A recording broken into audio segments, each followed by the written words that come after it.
We rejoined the group as they awakened after a long rest in the long-abandoned campsite, having acquired a man-bag of holding from a spider lair. Fully refreshed, they headed back in the direction they had been going before Zinna's attention was drawn by the fairy dragon to the Fey glade. Callie headed for the stream first, his route hindered by a stray vine blight which lashed out at him, missing. Bjorn, close by Callie, attempted to hit the blight with his axe, but missed. He cast Hunter's Mark on it. Zinna tried to sneak up behind it, but her dagger failed to strike. She attempted to hide, but a low roll saw her duck into a bush, her white ears and fluffy tail sticking out of the greenery.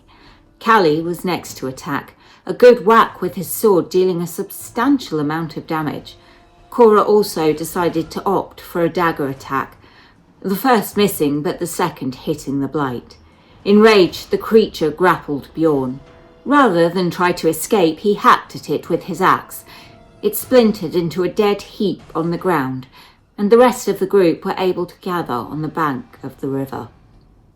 The water looked deep and fast-flowing. About 15 feet across, not everyone was in a position to be able to jump over it. A fallen tree formed a natural bridge across the water. Callie's investigation role enabled him to see that it was badly rotten in places, and whilst it may be able to support their weight, it would be a risky endeavour. Being one of the smallest and lightest, halfling druid Cora decided to attempt to cross first. She began to carefully pick her way across, her foot pushing through a rotten area of the log, causing the wood to break and drop her into the water below. She was able to grab hold of the trunk to avoid being dragged downriver, but 3 swarms of quippers converged on her, carnivorous teeth sinking into her flesh. The others, realizing she was in trouble, did their best to cull the numbers, but not actually thinking to help Cora out of the water. Asher cast Hunter's Mark on one school of fish before shooting at them with an arrow. Bjorn followed suit, casting Hunter's Mark, but unable to attack with his weapon, could do little more.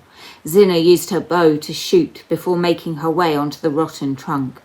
Callie also moved closer, his melee attacks of little use in this situation. The quippers swarmed again over Cora.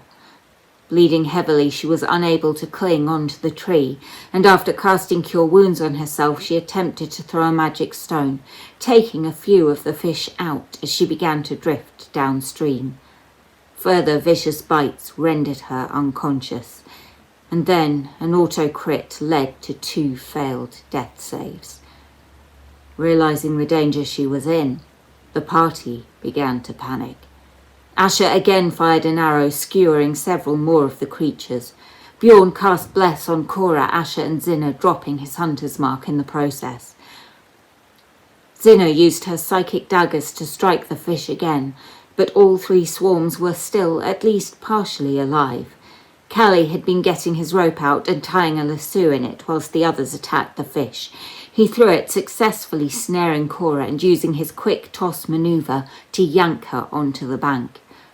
Cora rolled a natural 20 on her 3rd death save, the critical success seeing her come to consciousness with 1 hit point. Their meal having been snatched from them, the quippers angrily swirled in the water, devouring the corpses of those the party had dispatched. Bjorn used lay on hands to give Cora 10 more hit points. Now that Cora was safe, the group debated whether or not to continue attacking, or if they should just cross the river. Zinna, already partway across, decided to try to make it the rest of the way. She, too, failed to keep her balance, tumbling into the water. She was able to catch hold of the trunk and used her feet to push off and bunny hop back onto the log. Asher shot another arrow, killing the final members of one swarm, whilst Cora used her slingshot and a magic stone to take out the other. Callie, the rope no longer tied to Cora, took a running jump with it, clearing the river and landing safely on the opposite bank. He was able to throw one end of the rope across with ease. Cora, intent on vengeance, took out the final few quippers still lurking. Bjorn also decided to make the leap, choosing to take a running jump opposite a thicket of trees. He made the jump easily enough, but landed in the branches, falling ungracefully to the ground, prone. Zina tried again to cross, falling in once more. Callie dragged the loose end of the rope through the water, allowing her to grab onto it, and he hoisted her out. He then threw it back across to where Asher and Cora stood. Asher, knowing he lacked the athleticism to make the leap, grabbed the end of the rope Callie was still holding and used it to help him make his way across the log. Cora cast guidance on herself and made it successfully across this time, casting Cure Wounds on herself, just in case. The group walked a little further before finding themselves in a clearing, 3 different paths available. They could not find any indications of which way they should go, with no signs of life or anything out of place. After a brief discussion, they decided to go east. As they walked, the foliage became denser, the light struggling to penetrate. As the trees thinned a little, they stumbled into another clearing. All of them could immediately hear that they were not the only ones there. A small herd of giant boar were grazing. Zina had seen these animals before, though she did not know what they were called. She knew that they could be quite aggressive and territorial, so she and the other inhabitants of the woods tended to give them a wide berth. They decided to try to sneak past. They began to quietly skirt their way around the edge, using the tree line for cover as much as possible.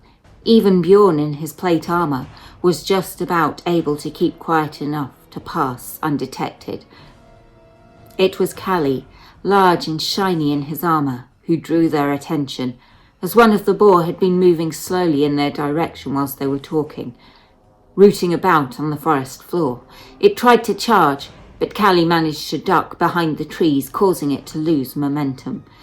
Bjorn lost no time in moving into attack, adding in a thunderous smite for good measure. The boar gored him in retaliation. Callie also took a swing at it, further injuring the animal.